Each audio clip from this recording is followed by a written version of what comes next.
They're living inside of a world that is not real. They don't live in a real world. A lot of people live inside of the matrix completely. If you wake up each day and go, I don't owe anybody anything, I don't have to prove anything to anybody, then you are a loser, because you are absolutely not incorrect. You must prove yourself to other people.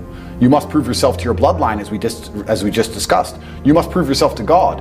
God hates the lazy. He can't stand them. If he gives you all these genetic dispositions and these natural God-given gifts, if you have 2 arms and 2 legs and you can think, and you're not trying your absolute best, that's the reason you're not lucky. He doesn't like you. He likes the people which show him the beauty of his own creation. He likes to give somebody building blocks and them to build something amazing. It's the best thing about being a man. You get to build who you are, right? You can decide if you want to be a funny comedian or a musician or a kickboxing world champion or fight the matrix. You can decide whatever you want to be. I've never seen anybody dedicate themselves to something completely and fail. I've never seen somebody eat right, go to the gym every day, train really hard, and not be in good shape.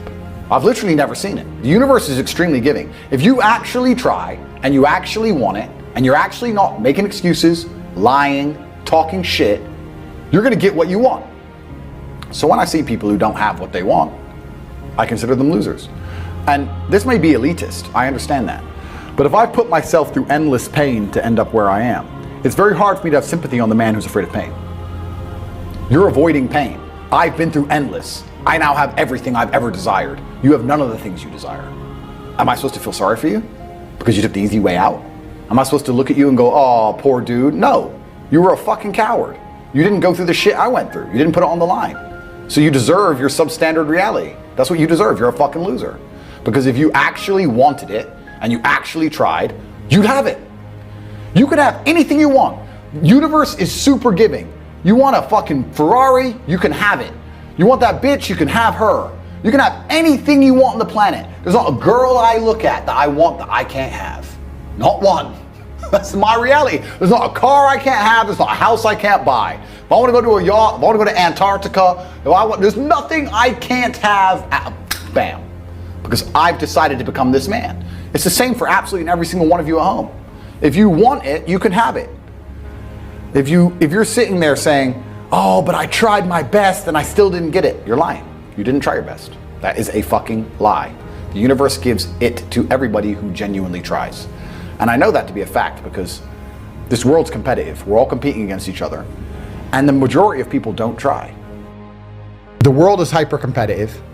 If you're going to be a man who's going to sit and say, I'm just sad, you are always going to lose in competition to men like me. No. And there has to be losers for there to be winners. I am tired of sympathy. Sympathy doesn't work for anybody. I'm not going to sit here and be sympathetic for people who say they're too sad to try hard and be their best. Guess what?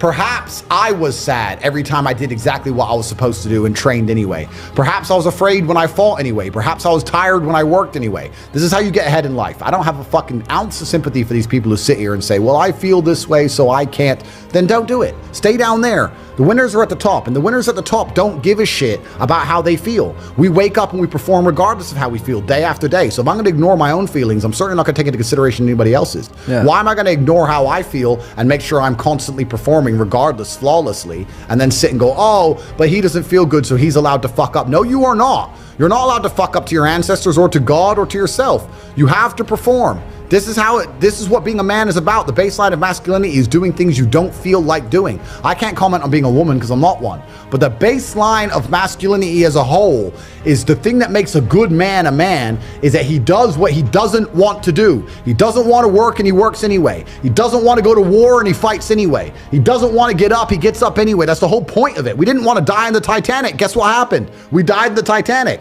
You can't sit there as a man and say you don't feel like it. You're not allowed to not feel like it. You're supposed to do it anyway, regardless. Yeah. So when a man sits there and says, oh, but you don't understand, I'm struggling with motivation. If you are struggling with the motivation to be a winner, then stay a fucking loser. No problem. Stay a loser. Don't care. Because in my circle, there's no losers around me. Your energy is disgusting. I find it revolting. I don't like weakness around me, even near me. Even people coming up saying hello to me. If you're depressed, don't even shake my hand. I do not have time for losers on any regard. Winners only. Yeah.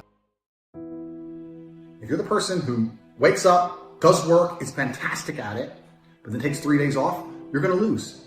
They say that hard work beats talent when talent doesn't work hard. That is completely true. You have to be consistent.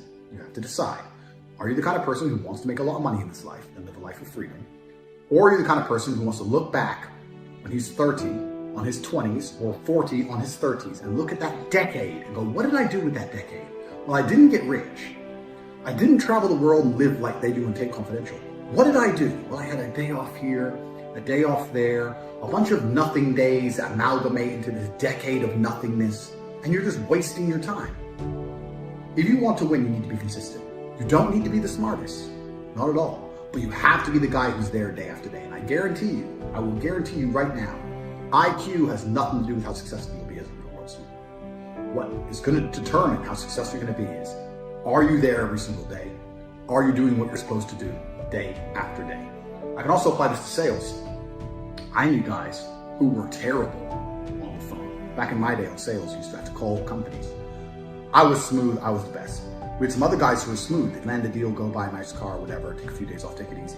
We had people who were terrible. When I say terrible, I mean they had a thick Indian accent, didn't speak English that well, didn't know the script that well, didn't know the answers, but they were always in the top 20% of the company because they just hammered the phone. They just were on it. They needed to feed their family in Bangladesh. They didn't give a fuck. They were just calling. That's it, day after day. When you were on lunch break, he's on the phone. You can win with hard work alone. And that's what's amazing about the universe when I say that. God will give you anything you truly want. If you truly want money and you truly try hard, you truly listen to us, you are going to have as much money as you could possibly ever desire. But if you think you want money, but you kind of want something else, or if you're arrogant, or if you're lazy, you're going to end up somewhere in the middle if you're lucky and talented. And if you're not talented, you're going to end up at the bottom. So you don't want to be a normal dude, because when you're a normal dude, you're a loser. You don't get to do amazing things. What's interesting is none of you have had a normal life. You've had a unique and individual life path. The things you've gone through, nobody else on the planet has gone through. You've lived certain experiences, the school you went to, the time you were picked on in that class, the girl who broke your heart. Every single thing you've been through is unique, like a fingerprint, a completely unique life. And somehow you've managed to stay completely non-unique. It's almost impressive how you can have a completely unique life experience and still end up average. How the fuck did you do that? Your life's different than everyone else's, and you still look and talk and sound and act like everybody else, like a dummy. That happened because you have not paid enough attention into analyzing your life. Self-analysis.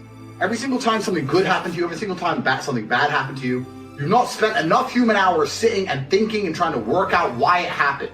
How to make sure the good things happen more often, how to make sure the bad things happen less often. What was God trying to teach you?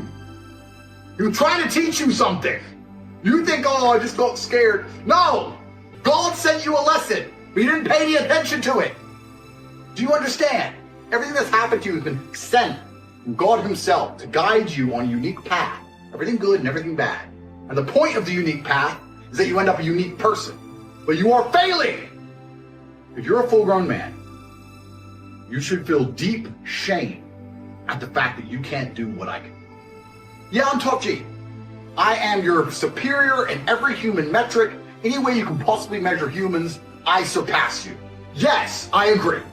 But you should still be angry in your heart that I destroy you so easily. You should feel sad about that. My unique life path has led me to have a very unique human experience as top G, the most respected man on the face of the planet, the most Googled person on earth. Everybody loves top G. All the women want him, the men want to be him. That's who I am. My unique life path has resulted in me being a super unique person. And your unique life path has resulted in fucking nothing. You're still a fuck up, and you're still average, and you're still a loser. The best story you could possibly tell me about the happiest day of your life would pale in comparison to my average fucking Tuesday. And it's your fault. God is unhappy with you because you're not trying hard enough. God hates the lazy. God wants people who try. You understand? He created all of us. And he's looking down. He's seen the ones who are really trying, seen the people who don't try at all, and then he's seen people like you. Most of you are in this category, somewhere in the middle. You've convinced yourself you're trying, and you tell other people you're trying. Deep, dark, middle of the night, really, you know you're not trying as hard as you fucking should. A lot of people come to me and say, how do I become successful? And I say, you're lazy. And they say, I'm not lazy. You are fucking lazy. Everybody is monumentally lazy. Nobody understands what genuine work ethic and ethos is. And for me, it's hard to understand because I struggle to not work. I struggle to sleep. I struggle to relax. I can't sit and watch Netflix. I can't sit and play video games. I can't do the dumb shit everyone does. All I can do is conquer Earth. I can't even turn my brain off long enough to become unconscious. So it's very difficult for me to understand people who sit there and go, yeah, I want to be successful, but I can't find the motivation. Every waking second, you need to be working. And I'm going to handle every excuse because I want to answer this question compendiously. Because most people who come to me and say, oh, I'd love to be rich. No, you wouldn't. Because if you'd love to be rich, you'd be working. Now the people will say, well, I don't know what to work on. That's another lie. And the reason that's a lie is because there's always more work to do. Now, how much you care about something is directly correlated to how much work you find to do. Mm-hmm. If you truly love a coin, you can polish it forever, right? You can find work to do. If you sit there and go, oh, my work's done, then you haven't tried to find work. You can always find work. I don't give a shit if you're a carpenter. I'm a carpenter and I finish my work. They drop leaflets about carpentry. Oh, I don't want to do that. I want to stay home. Okay, don't do it. There you go. There's your fucking answer. So you can find work to do in any sphere. My entire life is work. And when I say that, people think that's depressing. No, it's not. It's not depressing. I love it. Every single thing I do is work. When I go to the gym, it's so I'm in fantastic shape, so I can call everyone a brokey, and they don't want to come up to me on the street because I know I'll fuck them up. Work. When I come here and do a podcast and have a nice conversation with you, gentlemen. Life is work. Existence is work.